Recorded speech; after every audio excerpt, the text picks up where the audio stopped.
হাজার বছর ধরে আমি পথ হাঁটিতেছি পৃথিবীর পথে, সিংহল সমুদ্র থেকে নিশীথের অন্ধকার মালয়ী সাগরে।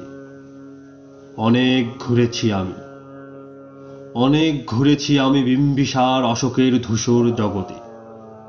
সেখানে ছিলাম আরো দূর অন্ধকার বিদর্ভ নগরে। আমি ক্লান্ত প্রাণ এক, চারিদিকে জীবনের সমুদ্র সফেন। আমারে দুদণ্ড শান্তি দিয়েছিল নাটোরের বনলতা সেন।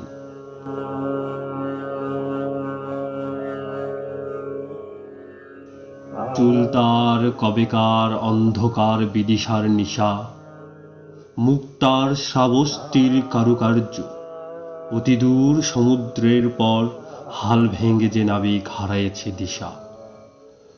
সবুজ ঘাসের দেশ যখন সে চোখে দেখে দারুচিনি দ্বীপের ভিতর, তেমনি দেখেছি তারে অন্ধকারে। বলেছে সে, এতদিন কোথায় ছিলেন?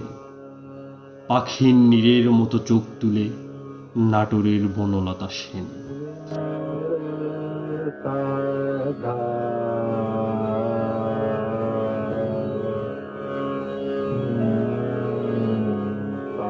সমস্ত দিনের শেষে শিশিরের শব্দের মতন সন্ধ্যা আসে।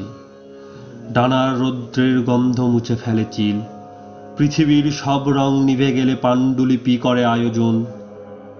তখন গল্পের তরে জোনাকির রঙে ঝিলমিল। সব পাখি ঘরে আসে, সব নদী ফুরায় এ জীবনের সব লেনদেন। থাকে শুধু অন্ধকার, মুখোমুখি বসিবার বনলতা সেন।